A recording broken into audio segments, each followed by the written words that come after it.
Hey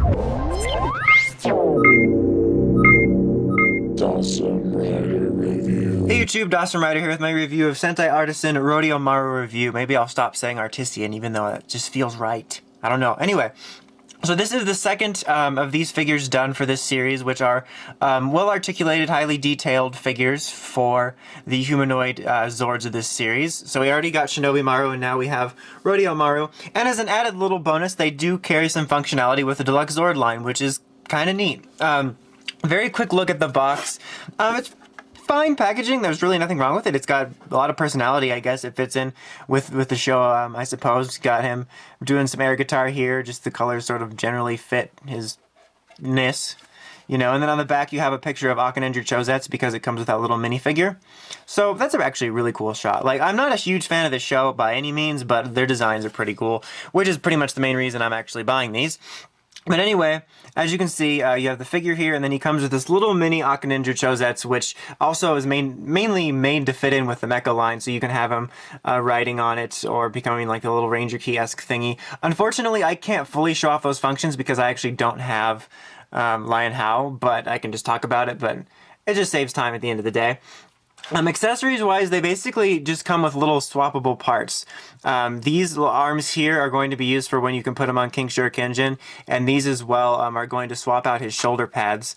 And then these little pieces here, this one right here, I'm not going to bother like going in depth about it, but this here you slide between his legs so that he can have the uniform legs for that almost Ranger Key-like look. And this one goes on the back. There's a little peg, which I'll show, so that he can be seated.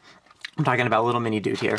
And then here's this piece, which I'm going to talk about and not show off. I showed it off in my previous review. The only reason is it's a huge pain, but as you can see, there's a little Starninger there, which is actually pretty impressively molded for the size. But it goes on his shoulder. I'll show it off when I get closer to him, but there's a little place here where you slide out a panel, and you can put this in as if it's riding him, which is a really neat feature, but it's a huge pain to get out, and you can easily lose it, so definitely be careful. And that's basically the reason I'm not going to show it off, because I almost lost it during prep for the review. So, but yeah, you can do that, and I'll talk about it again when I get to it, but still neat. Let's do Akaninger first, since he's right here.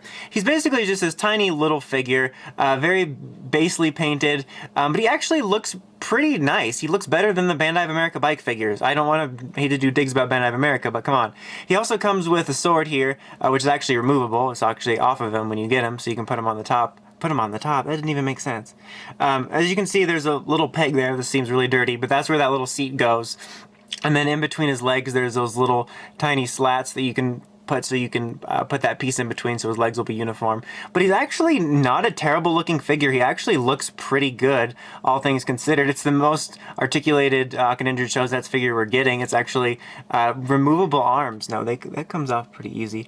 But it's pretty well articulated. I mean, you have a nice little ball joint around here. You can swivel around. You can bend the joints here. The legs as well, nice ball joint. Single knee joint there. You can swivel them. You can move his waist, you can move his head, you can swivel it around, you can move up and down a little bit. It's like just pretty impressively articulated. So it's just kind of a neat thing that this will function with the mech so you can have something a little bit more accurate. But even for just having a tiny little articulated figure, it's just a really nice little bonus. And it's not like the most amazing thing I've ever seen. Oh, he also has little ball joints on his feet, see? But it's just a nice little bonus that I was more impressed with than I thought I would be. So yeah, just a neat little figure that is included there. Alright, so now for the main event, Rodeomaru here, which is a nice figure. Just like Shinobi Maru, these are both very nice figures. They have these die-cast pieces here on his chest and on his shins here. And it makes him feel real hefty. I talk about this a lot in figure arts, but sometimes when there's a certain heft or feel to a figure, it really makes it feel sort of worth the money, if that makes any sense. And this definitely has that feel to it, which is nice.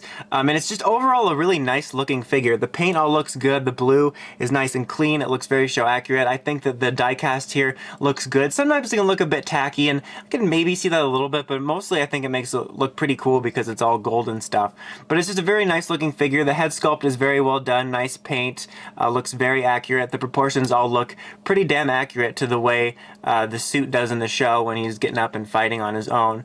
Just a very nice looking figure. I'm very pleased with it. And articulation wise, obviously it's well articulated because that's the point of the line. You get a nice articulation here around the arms, elbow joint here, swiveling. His hands have those little, what I always associate with Sochaku Henshin, but those little movable finger joints where you can separate them.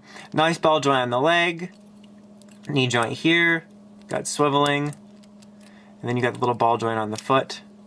And then you have swiveling here at the waist. His head can go around 360 up and down. So very nicely articulated. It's just a really neat thing to have an articulated figure of these.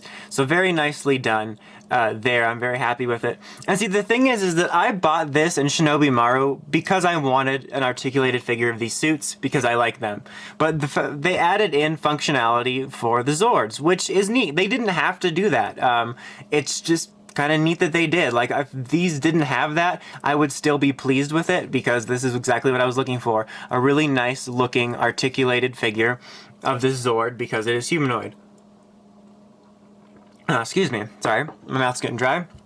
Okay, so now I'll show you how to swap it off. It's pretty easy. Oh, quickly before I do that, as you can see there's that little tiny like slat, and you just pull that out, and it especially helps if you haven't just cut your fingernails, and you put that little dude there, and it'll fit perfectly. Like I said, it's just a pain to do. If you're going to do it, be real careful and be committed to which kind you're going to keep for a while. So just pop these off. Just be real careful and then just carelessly fling these out. Okay. Let's see if I get the right sides. I believe this one goes like on the inside here.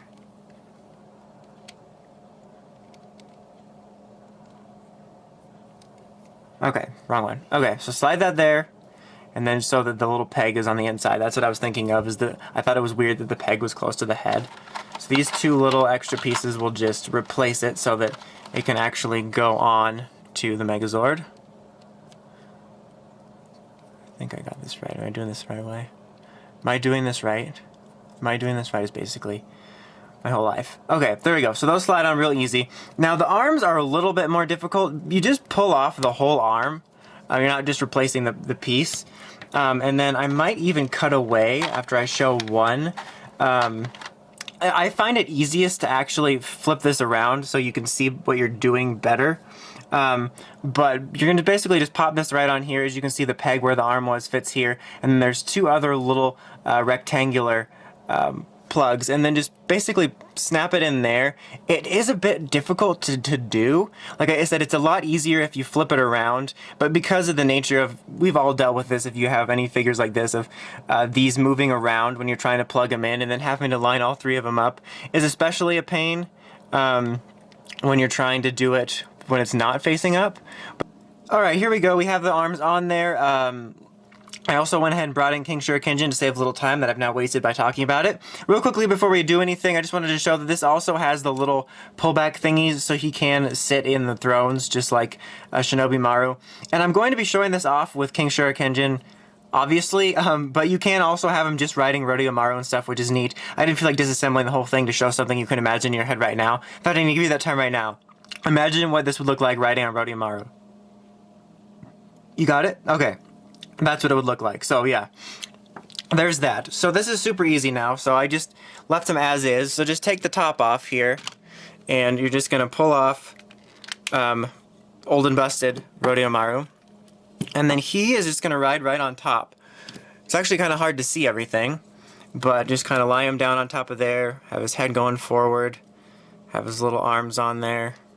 There's the little pegs up here. They're gonna line up right here, and his little hands are going to hold the bike pedals, obviously. Bike pedals. Not pedals, they're handlebars. Why is Dawson such an idiot? Alright, and then this should snap right back on top. Whoops, he fell right over. Damn it, Rodeomaru, you're embarrassing yourself. Pull it together. Way to pull a Jerry. Okay, there we go. Distributed his weight a little bit better. Okay. Now, you should just put it upside down and be a total idiot like Dawson Rider. No, don't follow that advice. It's terrible advice. Okay, so just snap that on there, and then sort of finagle it, and there you go. You can hardly even tell he's in there. So, boom, did you even know I did anything? I could have just said, look, I did it already, and brought it in, and you never would have known. But yeah, that's just neat that you can do that. Like I said, they didn't have to do it. The reason I bought this figure was because I just wanted an articulated version, but I think it's really cool that they decided to include functions like that all around and even been able to like write in there and stuff like that. So that's very neat. So overall, this is a really nice figure. If you really dig Rodeomaru or Starninger or whatever, I can recommend it. It's a nice articulated figure, and the functionality with the mecha line is just a nice bonus. But anyway, until next time, make sure you check out the Crazy Podcast at writersrangeandrambles.com, and of course, don't forget to like, comment, and subscribe. Till next time, Dawson Ryder, signing out.